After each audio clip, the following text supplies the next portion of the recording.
The finale, American Light Beer, has seen better days with declines in volumes, occasions in category share. Everyone seems to be into craft beers these days. To defy this trend, Michelob Ultra took an unconventional approach, began behaving like an active lifestyle brand, leveraging the consumer belief that one should be able to work out and go out. Here to share how the brand repositioned itself through a series of smart partnerships and activations are Vice President of Marketing, Michelob Ultra, Anheuser-Busch, Azania Andrews, and Chief Strategy Officer, FCB Chicago, John Kenny. Please welcome him. Thank you. Good morning, everybody. Thank you so much for hanging with us today. We're excited to be your final presentation of this amazing week at the AMA. I'm Azania Andrews, Vice President of Marketing of Michelob Ultra. I'm John Kenny, Chief Strategy Officer, FCB Chicago. So hopefully you've seen over the past couple years advertising from Ultra, and you know that we exist to reach and engage consumers who are into an active and social life. That's the core of the Ultra brand, but it's not actually where the Michelob brand started. So how does a brand that started with Frank Sinatra get to fitness influencers and pro golfers? We've seen skepticism, of course, all along the way that active and beer can't possibly coexist. But the results thus far are pretty clear. Michelob Ultra has been the top growth engine of the American beer category for the past 13 straight quarters. We've gone from 8th to 5th in volume, passing Corona along the way. And while that might seem radical or brilliant or just super, super lucky, really it's about paying attention to culture, looking outside of our category to find new ways to reach and engage consumers. And what we did first and foremost is treat consumers like people first and beer drinkers second. And so we wanted to tell you a little bit about the history of our brand and how we all got started. So the Michelob brand is the third brand in the Anheuser-Busch family, created in 1896, and it was really the first American premium brand, created for beer connoisseurs. And it was always connected to metrics of success. So back then it was things like fox hunting and sailing and apparently antiquing, who would have thought? And the brand rose to prominence throughout the 20th century. But by the 21st century, things were changing. Consumers wanted new and different things from beer. Aging consumers, in particular, good friends of Augie Busch III at the time, said, hey, we love your beer, we love to drink beer, but we're getting older. We need something that's a little bit easier on our bodies. And so rather than push them to Bud Light, which was rising quickly to prominence among the younger 21+ audience at the time, the challenge to our internal brewing team was to create a new product, an ultra light beer, with the same taste and sessionability that consumers had come to expect from light beer, but with fewer calories and carbs. And so in 2002, Michelob Ultra was born. We've always been rooted in active lifestyle, and at that time, leveraging passion points that spoke specifically to aging consumers, like golf and tennis.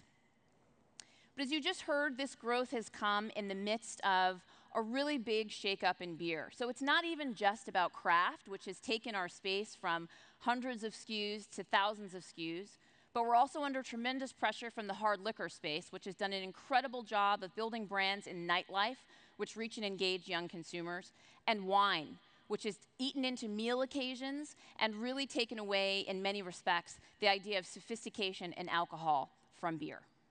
So as Zania is talking about what's happening to the big beer category, I saw a lot of empathetic nods in the audience because big beer isn't the only category that's being transformed. I think a lot of marketers are seeing a shift from a world where you had a very stable set of competitors, very stable set of consumer needs, very stable set of channels, that they're seeing categories transformed by unforeseen forces moving at a pace that's really incredible. And I think for a lot of marketers, it's not just about how am I maintaining growth, but how do I avoid obsolescence?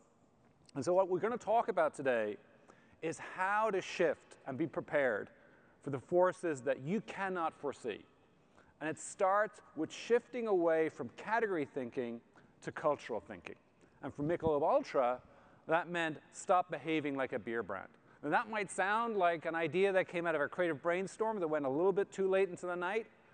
But what we actually are going to show is that when you bring culture-first thinking to your category, you can identify new business opportunities that can not alone maintain your brand, but can ensure it can start to drive the category and lead the category.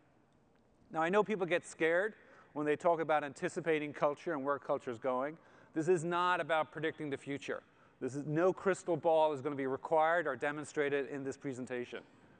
The good news is culture moves faster than your category. And when you look outside your category and see what's happening, especially what's happening faster and faster, you can take that perspective and look into your category and see where the growth possibilities are. So how did this happen with Michelob Ultra? For Michelob Ultra, the key group that we looked at was one of the fastest growing demographics in America. College-educated professionals increasingly aging out of their 20s. And one of the things, and it's never been a better time to be a marketer to understand what kind of content consumers are engaging with. We were looking at Twitter, Facebook, Instagram.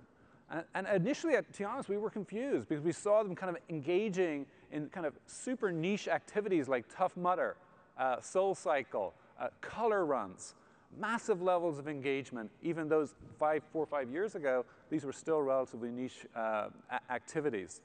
And when we talked to the early adopters that were really engaging with these, what we heard is that what they loved about these activities were they were as much about camaraderie as they were about competition.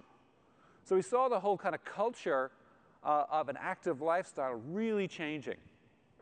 Now, that kind of got us interested. But I really believe that if you want to find unique insights, you have to start looking outside of the standard category data sets that you look at.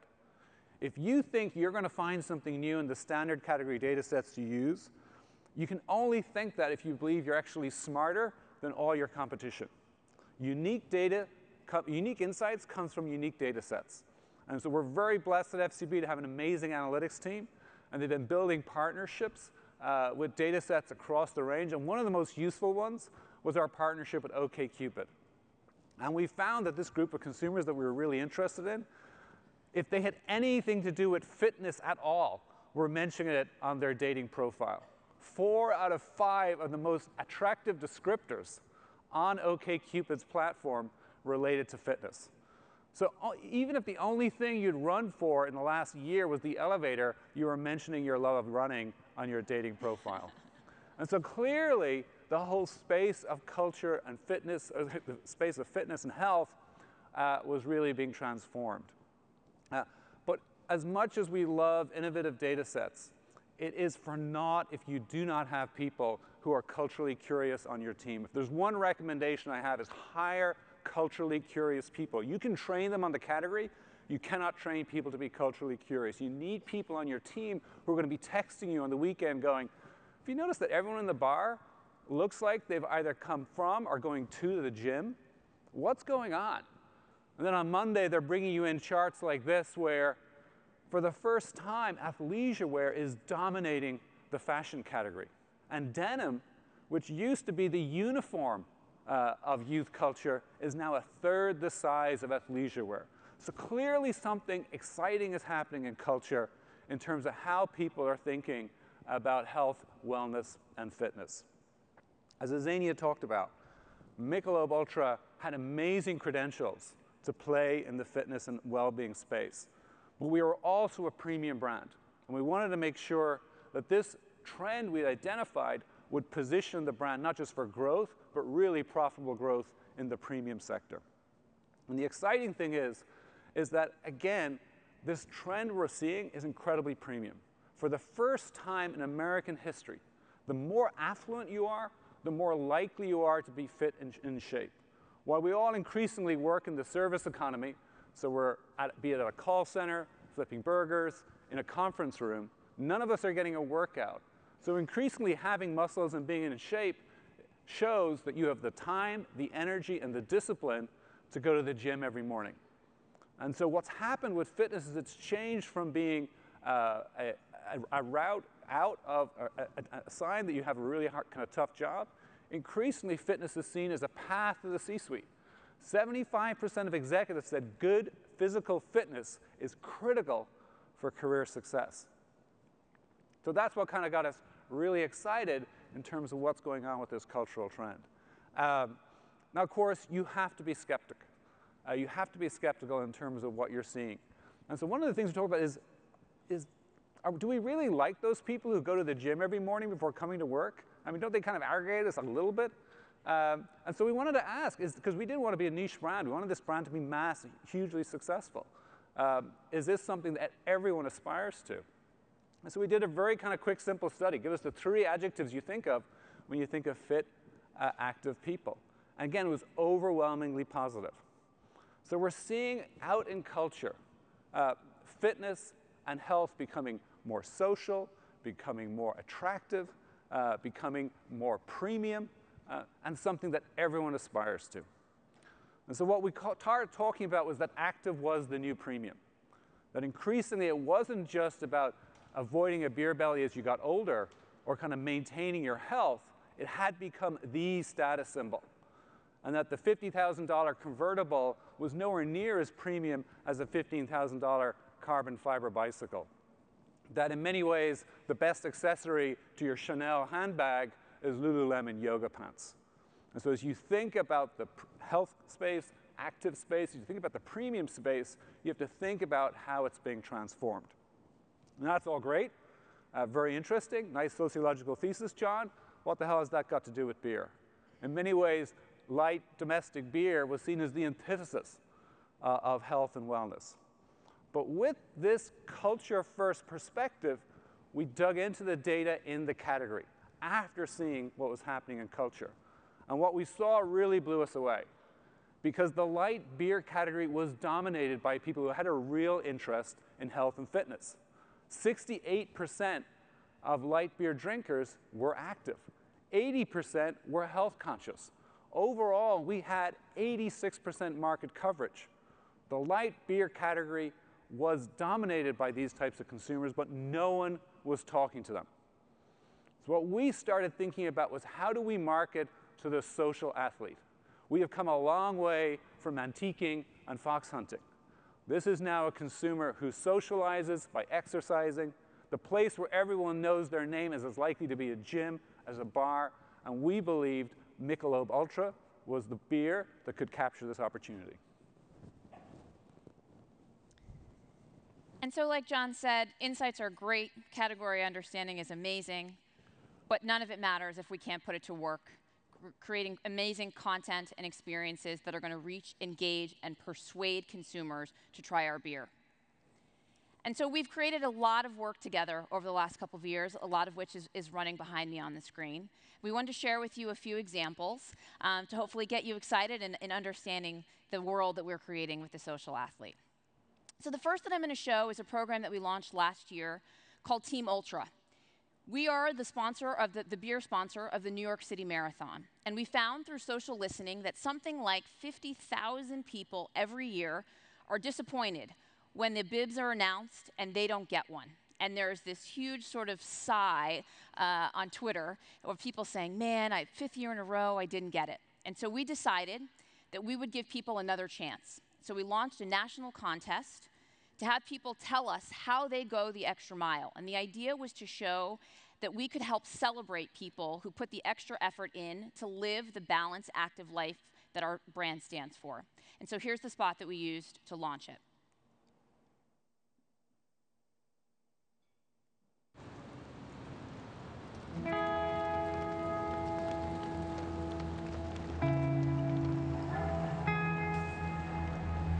Lately, this year in particular, I've run because in January we lost our son.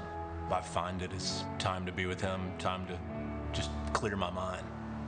Going the extra mile is pushing yourself beyond where your mind might tell you to stop.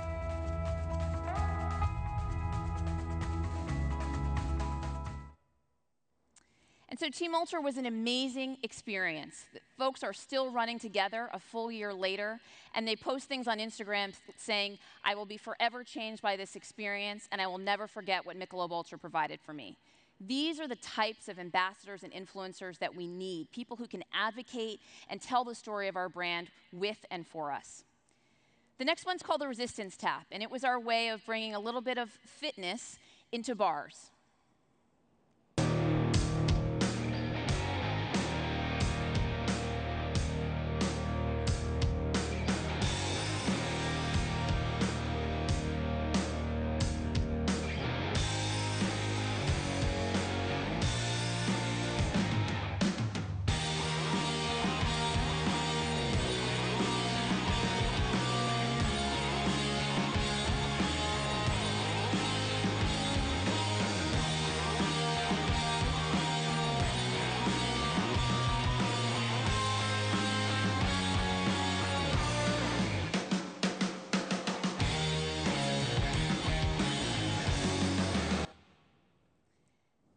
And thank you.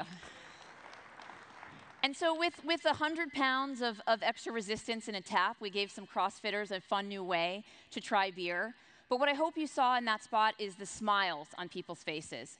And what we've found is we've looked for our creative voice over the last couple of years, and that in working with the social athlete, sometimes we were going a little bit too far to the athlete side and not doing a good enough job of showing the social. Because at the end of the day, beer is really fun, and so is being fit. And so that brings us to our campaign this year, which we introduced at the Super Bowl, which is all about showing consumers that to live ultra means to live fit and live fun. And so I'll share the 2 spots that we ran in the big game. Hey, did you ever hear from Michelob Ultra? I got it. So I'm training for this big role. It's a Michelob Ultra commercial. I'm the spokesman. I am Captain Michelob. I like beer! So sorry. This is yours. And relax. You gotta be fit. You gotta love Michelob Ultra. It's not like anyone else could do this. Name? Pardon? What is your name? Chris Pratt? Over there, bud. Thanks. Mm-hmm.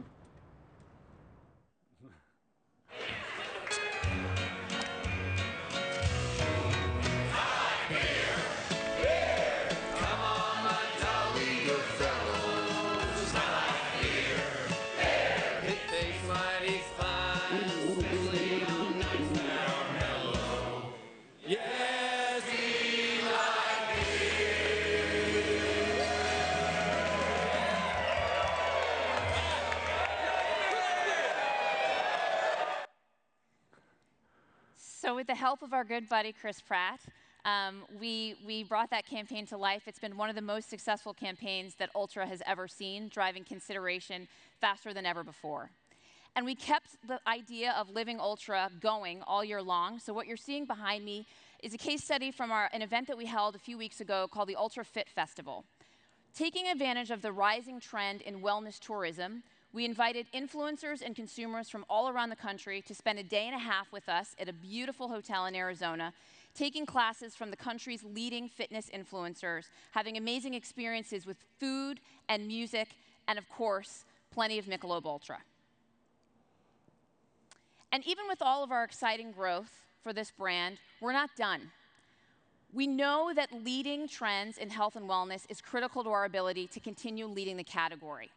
And so what we're going to do is, as John said, continue to look outside to learn what's coming, to understand how we can continue to reach and engage the social athlete that we seek to reach. This is a video from what we've called the Ultra Brewing Collective. It's an initiative that we started in our brewery in Fort Collins, Colorado, earlier this year, where we've brought together influencers from health, wellness, even from the grains and barley world, the active space, together with our innovation team and our brewmasters to write the future of light beer.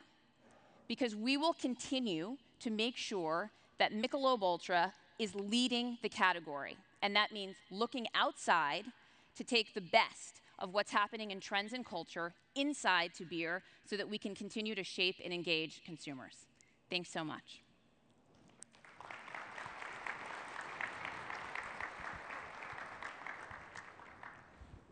Fabulous. What a tremendous story. Come on, let's stand at the center here. Yeah. Thank you. You've done an amazing job reinventing this category. It's trying. You're not the typical beer marketer.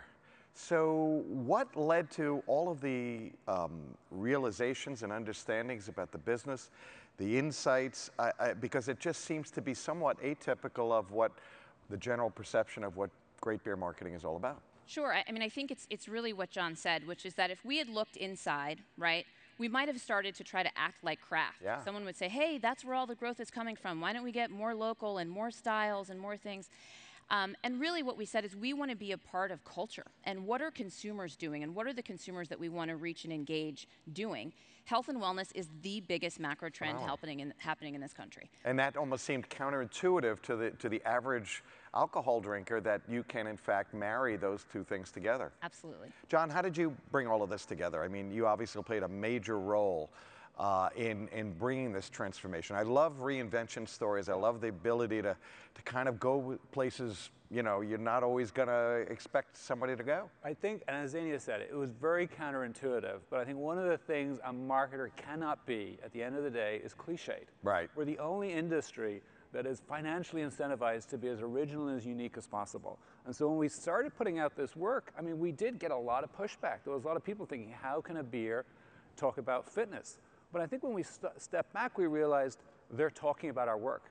They're noticing it. It's breaking through. Clearly, we've hit a nerve here. And so it's about going where the heat is. Yeah. If you put some work out there and people start engaging with it, then build on that, tweak it, evolve over time. I think we definitely moved away from a learning by testing to a learning by doing.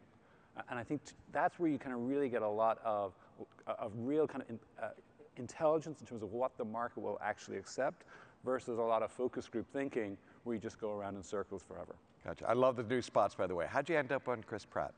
Chris Pratt? Chris Pratt is sort of the perfect fit, right? I mean, he is someone who consumers look to as he's relatable but still aspirational, and also happened to have a huge year career-wise. So we got to launch the spots just before he had an incredible run in the summer and was very relevant in sort of broader culture. Fascinating. Let's take an audience question. What other cultural trends did you consider or explore before landing on the health trend?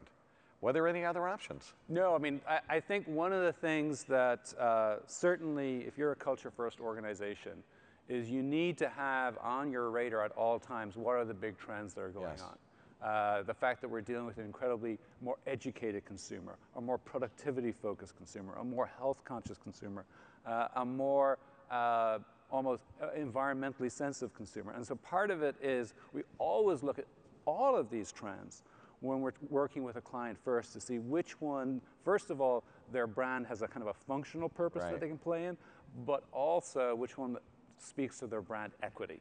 And so as I said, we looked at all of these, but very quickly we realized with Mich Ultra's low carb profile and its equity in the premium space, this whole health and wellness was just kind of ripe for discovery. Outstanding. Zania, you know, I was very impressed at the beginning when you talked about how your competitive set was other wines, other craft beers, et cetera. So that's kind of looking at your marketplace differently.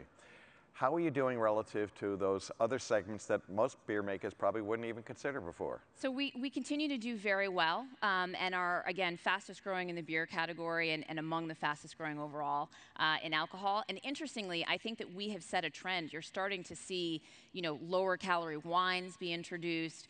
Vodkas, for example, are beginning to tout carbs and calories and taking a lot of the cues that we frankly have popularized and bringing them into their space. Excellent. Let's take the second question. You mentioned the health trend and working on your brand voice. Are you considering evolving your visual identity? Very interesting one. Absolutely. Yeah. Yeah. So it is a work in progress. We're proud of our brand and the look and feel of it, but as we look to set for the future, we are looking to evolve everything from visual design. You know, we've heard so much about data and technology over the past 3 days. Have your organizations changed in order to be able to bring in new data sets? You know, you came to this cultural insights that, again, I would not have expected a beer maker to have gone to.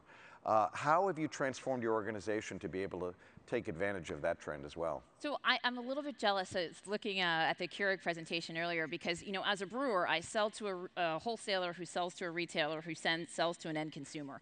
So I don't have the beauty of first-party data in the same way that he does, which I'm super jealous of. And so we've had to get really creative in understanding how to reach and engage audiences. So we build audiences a lot using third-party data and also DMP, looking at cues like, you know, can we find people who are interested in in being active and target them? Can we find people based on their preferences? And then also things like the Brewing Collective are kind of like a new way to do a focus group, right? Yes. We have a group of people who are with us all year long, who are tasked with helping us understand what's happening in the communities and markets that they engage in. Terrific. Hey, John, I'm sorry, go ahead, please. I was going to say on the agency side, I think where data is really helping us is upstream in terms of identifying what those new kind of cultural opportunities are, so you can get on top of culture a lot quicker. And then on the back end, from a technology perspective, moving away from incredibly expensive production, really making investments in-house in production, so that we can actually